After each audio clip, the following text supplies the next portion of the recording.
Hey, greetings everybody. It's Gleekon here again with another episode of Warcraft. On our last episode, we looked at a little interlude as the theme here, or again, not really the theme, but one common thread going through the Sylvanas novel is they keep going back to the cutscenes that we've seen in the Shadowlands, not the most recent patch, I think, but the one before. Where Sylvanas is trying to get Anduin to willingly join her and the jailer. So stay a while and listen as we continue this story. Again, I do think we're a little bit past the Warcraft 3 material in this part of the timeline, but it's so closely related that it doesn't, and we're so close to doing the material that's in between Warcraft 3 and World of Warcraft. It doesn't matter if we read this now. All right, here we go, chapter 17. Sylvanas walked along the glowing green river that flowed through the canals of the Undercity. Early on, she had claimed one area for herself as the Royal Quarter, embracing the sobriquet of Banshee Queen. Others, notably the apothecaries and alchemists, had set up their labs in the sector, but there were yet long stretches where it was quiet and isolated, and Sylvanas and Nathanos strode alongside the sludgy liquid as they had once done in the meadows of Eversong. "You are silent, my champion," Sylvanas said when Nathanos did not reply to her last comment. He shrugged. "I do not wish to see you further hurt, my lady." Sylvanas scowled. "Pain is a part of this existence. In life I could run from it, but there is nowhere to run here, nor anywhere in Azeroth where I might find balm or distraction.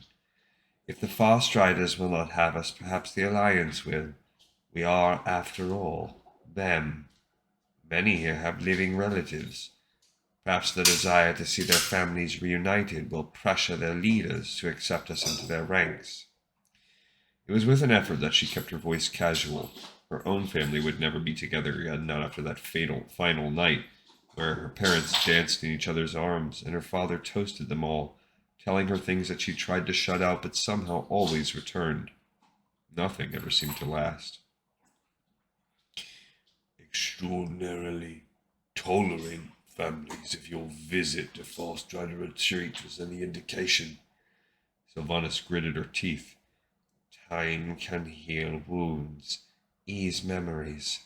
Perhaps the humans will find even a changed loved one is better than no loved one." "I would suggest," Nathanos said dryly, "that if you wish to speak with him, you avoid calling them human. No need to remind them that all people are not." "It is the truth," she snapped. "What would you have me do then? Turn to the Horde? The brutes that massacred my family?" Her voice rose in outrage fueled by pain. Her mother, her father, her little brother, and Illyria entering through a portal into an unknown world in an effort to save it from the Horde's destruction. The orcs had so much to answer for. "Our people need protection. We can offer our allies untiring soldiers who are physically powerful and difficult to truly kill." "You sound like you're justifying it to yourself." She sighed. "I should have left you to rot at your homestead." Nathanos made a grunt that sounded dangerously close to a chuckle. "No, you Sylvanas. That's exactly what you're doing." "And," he said grudgingly, "perhaps you were right. I should have left you to rot." "Reaching out to the humans. It is worth a try, but do not hope too much, my lady." "Ah, my champion," she said, "I do not hope at all anymore." She did a careful evaluation of possible emissaries and eventually sent a small group of 4, selecting only the most intact, those who could almost pass for the living but for the faint, sickly eye glow that betrayed the magic animating their cold flesh. They were all former soldiers, one from South Shore, 2 from the capital city, and 1 from Stormwind, Sirius Colton, who had a relative there. All of them had been noteworthy and admirable in life. Hopefully their living reputations would give the humans pause. It was a delicate and dangerous mission, and Sylvanas knew they would need every advantage going in. She did have some shred of hope that these courageous individuals could at least open the door for discussion, provided they were even granted a chance to speak. "Your challenges are myriad," Sylvanas warned them. They stood at attention, their spines as straight as they could make them, and she walked back and forth in front of them as she spoke. The Alliance, especially humans, are quite right to fear and hate the Scourge. So do we. Everything hinges upon your convincing King Varian that the Forsaken are different. We have suffered terribly. Despite our appearances, we are more like the inhabitants of Stormwind than we are Scourge, and anyone in Stormwind could have suffered the same fate as we. So that's interesting that King Varian here is the leader of the Alliance when, as we left off in where we are in Warcraft 3, it's kind of Jaina that's the leader of the Alliance. So something has to happen there before World of Warcraft starts. She paused, looking at each of them in turn. You are the finest emissaries I could find among our people. I know you will represent us well and truthfully. Do not shy away from who and what we are, but make them understand we are more than that we will be powerful allies. They saluted her. Soraya said, My lady, it is an honor, but the greatest gift of this charge you have laid upon us is a chance for me to see my sister again. Soraya spoke earnestly, and Sylvanas hoped he would not regret the words. It was a reckless thing to put one's hope in the living, but it was her only option. They never returned. A few weeks later, Sylvanas sent a scout to the outskirts of the city. He returned with a single item, the pouch Soraya had been carrying, which bore a letter, a locket with the face of a young woman enclosed in it, and a family ring. Sylvanas suspected they had been murdered the instant they had been glimpsed. She thought it unlikely that Varian had even known of their presence. The Farstriders thought her a monster. The Alliance wouldn't let them come close enough even to parley. That left Sylvanas with only one solution: ally with the Horde. Losing one's parents was at least in the natural order of things, although not in such a brutal manner. Their murders had ripped away any comfortable illusion of hiding from the darkness of what life dealt, but she had also lost Nirath, who had only begun to discover what life had to offer, and with him, her complete faith in Verisa. The Orcs had taken it all. How can I ever forget what they did to me? How can I entrust governance of the Forsaken to those with so much blood on their hands? You don't need to do any of those things, Nathanos pointed out. Everything crystallized then. Nathanos and his detachment saw what Sylvanas lost in her hatred and anger could not. You are correct, my champion. I need surrender nothing. She would say the right things, of course, make some gestures of seemingly genuine goodwill, listen carefully, the better to exploit the advantages her people would have. What was it her father said? What do you think politics is? You can't accomplish anything unless people come to the table. Even he had believed in making the other party malleable to negotiation. If her true goal was defending and protecting the Forsaken, who represented her only chance to thrive in this cursed existence, Sylvanas needed to do whatever she had to. She thought about the Horde. Orcs, of course, the great green monsters who had raced through the dark portal from another world into Azeroth, having despoiled their own. Sylvanas had been unable to get the full story, but she heard they had allied with demons. Well, she had too. She could not judge. Their young leader, who had the odd name of Thrall, had been raised by a human but turned on him and liberated the Orcs from the internment camps the Alliance had consigned them to after the war. He and most of his new horde were now on the far continent of Kalimdor, where they had allied with the ancient enemy of the elves, trolls, and befriended the Tauren. Instead of sending an emissary, Sylvanas did what she should have done with the Alliance. She sent spies. They reported back that this horde did seem to be greatly different from the one that had burned Eversong. Even the trolls were not the ones the Quel'Drai had fought, the bloodthirsty Amani.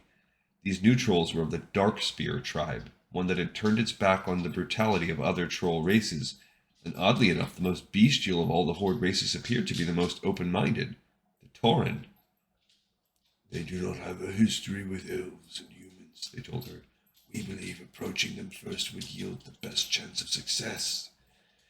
Sylvanas did so, and this time, all those she sent returned.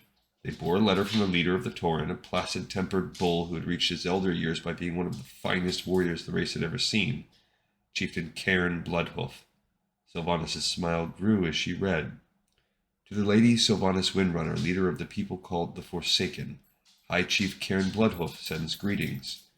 Your emissaries have told us of the tragedy you faced from the dreadful plague of undeath. It pains me to learn that your own people have rejected you, which seems to me a double sorrow you have not earned. How bitter it must be to have endured so much only to be turned away. We Taurens celebrate life and honor the Earth Mother. We are uneasy around things that at first glance appear to go against the natural cycle of life and death. But even she has her time of death followed by rebirth. Perhaps your own people have a place within that sacred cycle as well, and have lessons to teach us. I invite you to come to Thunder Bluff to speak with me and my advisors, including my son Bane and our chief druid Hamul Rune Totem. Let us meet in the Barrens, and from there I pledge safe passage. That also kind of explains why there's that little pocket in Thunder Bluff where there's like a Forsaken kind of enclave. Sylvanas left Nathanos in the Undercity to continue training her Dark Rangers and to keep an eye on Baramathras. There is only so far one can trust a demon, she said. Sylvanas did not anticipate being away for any great length of time, but she would leave nothing to chance. After dwelling so long in the Undercity with its miasma of odors and dankness, the vast plains and rolling hills of Mulgore were unsettling. The sky seemed too wide, the place too open, the light too bright, even the light of the two moons and the stars. It screamed of life in a way that the Undercity did not. It also tugged on something Sylvanas had banished into a corner of her mind and did not wish to rouse. But of course such ignorant peace did not last. Her guide, the long walker Parith Stormhoof, noticed her shift in attitude and concern, inquired as to what was troubling her, as if he could do anything about it. My people live in a place beneath a city, Sylvanas said. It has been long since I have travelled from it, let alone in a place so vast. That is all. It was not all. The meeting was to be held in the capital of the Taurenland, the city, if such it could be called, of Thunder Bluff. Sylvanas was taken to the highest rise, where Cairn Bloodhoof, Archdruid Hamul Rune Totem, and other significant Tauren awaited them. 2 guards stood on either side of the door that marked the High Chieftain's longhouse. "We welcome you, Lady Sylvanas," one of them said, his voice deep and booming. "But we must ask that you lay down your weapons, and that your rangers wait outside." "They are my sisters in suffering," Sylvanas said. "We understand, yet those are the rules of my High Chieftain, and I would die rather than fail him." Sylvanas narrowed her eyes. The arrogance of these cows! She nodded to her Dark Rangers Laurelin and Varel to wait, then reluctantly removed her quiver and set down her bow. The hide covering the door of the large dwelling was lifted, and Sylvanas entered. Wood and a fire that cast dancing shadows made the room feel warm. Beautiful woven rugs and banners adorned the floor and walls. Pillows were ranged upon the floor in a circle. Seated inside one circle was an older-looking Tauren. His braided beard and hair fell across his chest. Beside him was a carved log painted with symbols which could have been either a ritual item, or a weapon, or both, and an orc! "My apologies, Lady Sylvanas," said Karen, "but War Chief Thrall arrived on other business this morning, and I have asked him to stay." Her eyes darted about, but she detected none of the telltale signs of feigned inactivity. Everyone seemed relaxed, and they could have killed her at any point on the journey. Still, Sylvanas had not anticipated this, and her mind began turning in a variety of directions as she nodded. "Eventually we would need to meet regardless, War Chief," Sylvanas said, inclining her head. "I simply did not anticipate it being now." "I know I have taken you by surprise, Lady Sylvanas," Thrall said. He was much younger than those around him, and for a moment she regarded him intently. He seemed very earnest, and she had to remind herself that he had gained the title because he had fought battles against not just the Alliance, but mighty demons themselves. The Burning Legion had been defeated not by any one army, or even an alliance or horde, but by many factions working together. Horde and Alliance had done so too, largely because of the unusual friendship that had developed between Lady Jaina Proudmoore and the young orc, And in Kalimdor, the ancestors of the Quel'Darai, the Kaldarai, whom the humans called Night Elves, had made a reappearance. It had been the Kaldarai dead, the Wisps, souls that had not passed on in order to continue to protect their people, who had dealt the final blow to the mighty Archimonde. No, Thrall was obviously someone to whom there was more than met the eye.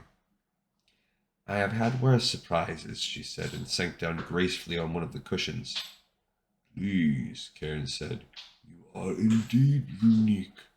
Tell us your story. She did, reframing it all in her mind, spinning a tale that showcased both the suffering she and her people had endured and their strength. Sylvanas omitted any mention of the Horde attacks or her family, indeed skirted her living years almost entirely, focusing on the horror and evil that was Arthas Menethil, of her will to break free from him, of what a struggle it had been even for her, let alone common folk of an ordinary city. She cited the cruelty of the humans she had met, dwelling on the sad discovery of a pouch that contained Sirius's belongings. A hope for unity sought in peace, destroyed. Sylvanas shook her head sadly. No, do not fear that we will stray toward the Alliance. They have shown clearly enough how they view us. It is my great hope that the Horde can look past our appearances to what we have to offer. Currently, the Horde only has support in Kalimdor. We all know this world is wide, and danger can come from anywhere at any time.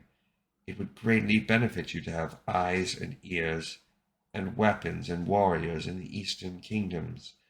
Allying with us will instantly give you a secure territory and friends on a different continent. We are not the old Horde, Thrall said. Conquest and domination are not our goals, but you are correct. I intend to keep our people safe and thriving. The Horde must not become insular or complacent. It seems the Forsaken do have much to offer us. Cairn nodded solemnly. My friends, he said, we owe what debate we may have performed in front of her, who has appealed to us. Tell me your thoughts. Hamul peered at her from over the flickering flames. You were in the Lich King's army, he said. In that service you took many lives. Service, Sylvanas laughed scornfully. No, enslavement. I could protest nothing he made me do. I was forced to use the power he bestowed on me to slaughter a city full of innocents, many of whom I had loved in life. An exaggeration, but the pain in her voice was genuine. Most of the Scourge were not sufficiently aware of themselves or their actions to understand what they did. Some of them, upon recovering their wits, lost them again in horror when memory returned. Hamul nodded and turned to Cairn and Thrall.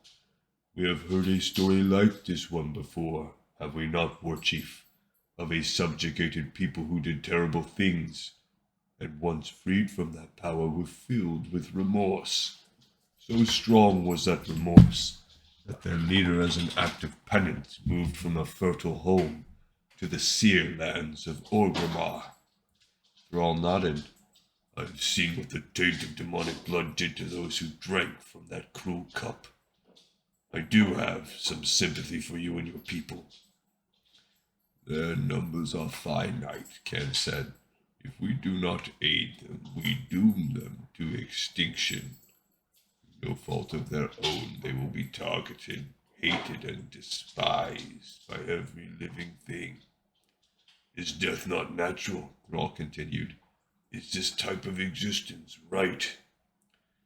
Who are we to judge? Hamul said. You pray to the ancestors. We speak with spirits. Death is not the end. Perhaps the Forsaken are merely another aspect, created in order to teach the world's children empathy. They have their own minds, can make their own choices. How can we say we have compassion if we reject them? Sylvanas could barely contain her fury. How arrogant the living were. Of course the Forsaken existed only to enlighten them, allow them to feel good about themselves. They could go to sleep tonight with a clear conscience, knowing they were showing compassion and helping others. Pride told her to leave. Sheer will kept her sitting quietly, giving no clue as to the rage boiling inside her. Despite her feelings, she recognized that the conversation had left her an opening, and she would take it. The Archdruid is right. Death is not the end. And you two are correct, War Chief. What was done to us is not natural. The keenest minds in our new Undercity labor tirelessly to learn more about our situation. It was true, although her earnest delivery of the words made it sound as if the Forsaken were searching for a cure. She would let them draw their own conclusion. Thrall searched her eyes for a moment. She wondered that if anything, he saw in their glowing red depths. At last he sighed. Lady Sylvanas, I'm still reluctant to bring your people into the Horde, but I am willing to give them and you a chance to prove yourself. Oh, how terribly kind of you. Thank you, War Chief. I trust the Tauren people, my two friends Karen and Hamul, most of all. They are closer to life, to nature, than any among the Horde. If they see something in you so clearly that they have made a sincere argument to admit you, I will do so. I am also aware of the failures of the orcs, he added. The blood of a demon drove us mad, and the withdrawal from such a potent poison sapped our wills. But the orcs are themselves again, and it sounds as if your Forsaken are as well. We do hope so, War Chief, she said, and almost bit her tongue, the words were so sweet. You will not regret your choice. They talked long into the hours of the night, the fire continuing to burn, the shadows flickering like mad ghosts in the corners and on the walls. Finally an agreement was reached. Sylvanas stepped out into the pre-dawn, looking up at the lightening sky. The earth was damp with dew and smelled clean. We are now proud members of the Horde, my sisters, she said, making sure any listening ears heard clearly. Today is truly a new day for the Forsaken. We have much to do. And they embarked for home. As they embarked for home, Sylvanas kept her thoughts to herself, not even confiding to her rangers. Not yet. The Forsaken would be loyal to the Horde. As needed, they would receive aid and protection in return. Her reign as the Banshee Queen would continue, and soon enough she would convince the Horde that Arthas Menethil posed so dreadful a threat, they needed to destroy him and his evil once and for all. Everything was a weapon now, to be aimed and released wherever she so chose. Certainly the Horde and its leaders, but even the Forsaken themselves, for Sylvanas Windrunner knew three things. They loved her, and that love was as pure and true as creatures such as they could offer. And the last truth, one she could never reveal, was that any semblance of compassion she felt for them depended entirely on their continued usefulness to her ambitions. Yeah, see, and that's what makes Sylvanas just, it's hard to say, is it because she has no soul? Did that corrupt her? Is she just broken as an individual? Are there Forsaken that can be more moral than her? But she's straight up evil. That lack of morality, that inability to feel empathy, I'd say that's probably the truest definition of what evil is. However, she's still a cool character in the Forsaken. Cool faction, World of Warcraft. Alright, this one's in the pipe, 5x5. Thank you so much for watching and for listening, and I'll see you next time on Lore of Warcraft.